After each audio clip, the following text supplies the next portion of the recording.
Zampiarli here with Taylor Russolino, the kicker for the St. Louis BattleHawks. He's coming to us live from Huntington Beach, California. Taylor, what's up, man? How you doing? I'm digging the stash. What is up? I'm just hanging, man. Taking this one day at a time.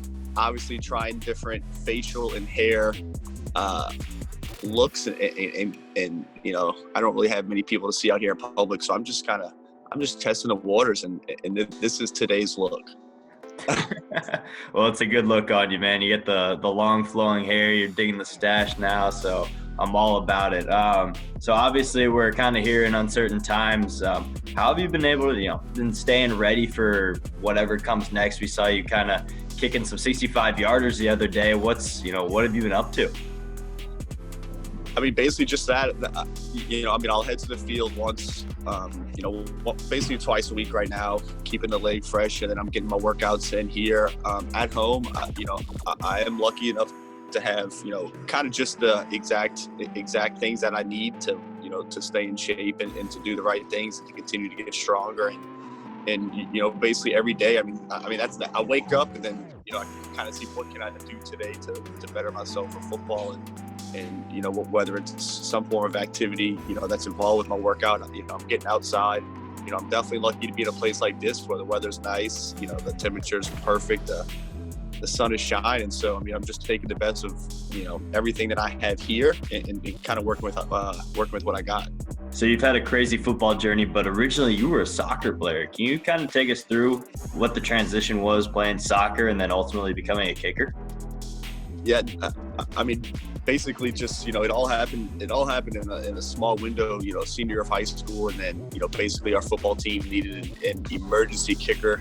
And, between the soccer coach and the football coach who approached me, they had asked me to come out there and see if I could potentially kick a football because I had a nice strong leg in soccer. And then, from that moment on, it flourished. I was able to play in a couple of games in high school and then went on to a couple of camps. And then that led me to 𝐬𝐨𝐥𝐸𝐷, which was a D3 school. And then, since then I've, like you said, kind of bounced around professionally some, from the Arena Leagues to the Canadian League to overseas in China. And it's been quite the journey, but it's been absolutely incredible. And I still feel like there's a lot more to add to it. So we'll see what the future holds for sure.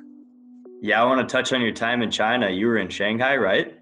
Yeah, speaking of China, I know it's a hot topic right now for the wrong reasons, but it was phenomenal. I was based out of Shanghai. I played for the Shanghai Skywalkers, led by quarterback Shane Austin out of Hawaii, who was a phenomenal Arena League quarterback for quite some time. It was an incredible experience. The rosters were filled. It was pretty similar to Arena Football League here. Most of the players and coaches from the Arena Football League here are actually the ones who went over there and participated in this league. And, the rosters were filled with majority Americans, but we did have, I think it was 8. I think each team had 8 Chinese football players.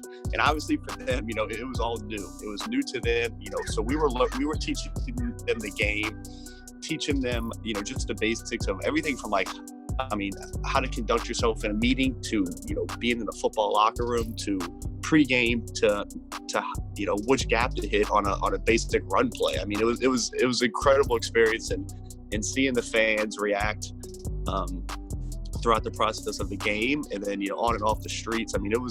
It was an incredible experience over there for sure. Yeah, that's awesome, man. Glad you get to experience that time in China. You've been all over the place playing football, but then you come to the XFL, and originally you weren't the kicker for the St. Louis BattleHawks. We had another guy, but you came in a few days right before minicamp. We got you signed. Can you take us through what happened with that and how the BattleHawks were able to land you? Yeah, quite honestly, at the time, it was a dream come true at that moment. I didn't really have much coming my way. Most of the XFL rosters seemed to have been filled. Even though I had talked to a few teams prior to the draft, I did not end up getting drafted. But once again, I used that as, slight motivation to continue to work. And then one day came, I was actually at the gym, and a big rule of mine is I don't bring my cell phone into the gym. So I came out the gym, left, checked my phone in my car, and I had, copious text messages and phone calls and voicemails from my agent, from Mr. Trey Brown over there with the St. Louis BattleHawks. So I at that moment, I knew something good was coming. So, obviously, I instantly picked up the phone, returned the phone calls, and I was ecstatic to learn that they were going to bring me in, and that I think that was just 4 or 5 days right before minicamp. So it was like, hey, we want to sign you, and then, hey, you're coming up here Tuesday, pack your bag. So it was awesome. And the minicamp was a huge success.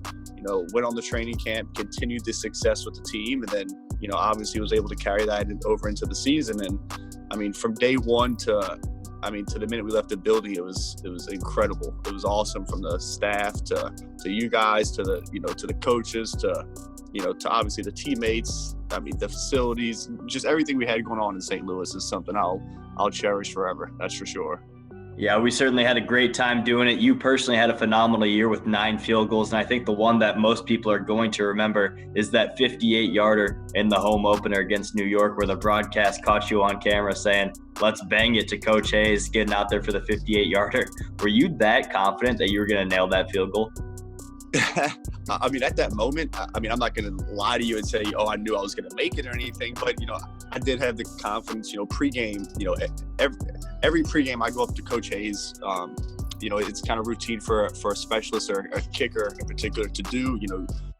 You kind of let the head coach know your range. Obviously being in the dome, there was no, elements to take into factor. So it was kind of, what's your range inside this dome? How's the ball flying today? How you feeling? And I went up to him pregame. It was pretty funny. And I was telling somebody this the other day, like, I went up to him pregame. I was like, Coach, if you get that ball to the 40-yard line, I'm good, which is a 58-yard field goal. And I was like, 60, if I'm feeling it, if everything's perfect, if we need it, 60. But look, Coach, I can reassure you, if you get that ball to the 40-yard line, we're good. And there was a microphone between Coach Hayes and I, somewhere on the ground. I feel like I remember an ESPN guy. So somebody has that footage, and Coach Hayes remembers it. So that even made it more special between him and I, because he knew the moment I walked up to him on the sidelines, when we were going to punt, I was basically running down the sidelines to where they were, congregating as to what decision, to go with. I looked at the coach, and I mean, he probably looked into my eyes as if I was a little crazy at the moment, but I was like, look, I mean, let's bang it. And then the confidence he said he saw in me, it's like, which comes with, the training camp and the mini camp and all the practices we've been able to, sustain successful kicks in. He had the confidence, and he trusted me, and by the grace of God, we went out there and executed, and it was incredible. I mean, the moment the ball came off the foot, I knew, I've seen so many long kicks fly through the uprights. Like, it took me maybe a split second, but after I saw it, maybe about 20 yards downfield, I knew that thing was going in. And I was excited. And I mean, and to hear and to see the crowd's reaction was unreal. So, I mean, it was obviously one of the best moments of my life, especially in sports. And it's something, as I've continuously said, something I'll remember forever, and something that can hopefully carry me on to the next level. So it was all around, one of the top moments, I'll probably ever have as a professional athlete. Yeah, certainly a moment we will all remember for a very long time. Now I got a few rapid fire questions for you. You ready? I'm ready. What you got? All right, first one. If you were not kicking, what would Taylor Russolino be doing in the world? Most likely probably in the sports performance industry, training, some strength and conditioning. That's something I fell into right after college, and something I have a strong passion for, something that I have been able to aid myself as far as my career. So that's one of the options, but honestly, I'm not sure. But that'd be one of the high possibilities. All right, number 2. If you had to pick one teammate to be quarantined with, who would it be? I mean, we all know the answer to that one. I don't know what he's being called by this morning, but his name is Marquette today. Today he is Marquette. Just because, I mean, the vibes would be always good. I mean, him and I would figure out anything we needed, whether it be food, whether it would be, if we had to go hunt, if we had to go anything, we could team up and live and sustain life for a long time. I got faith in Marquette. So piggybacking off of that, what's one Marquette or Marquette story that you can share with the people?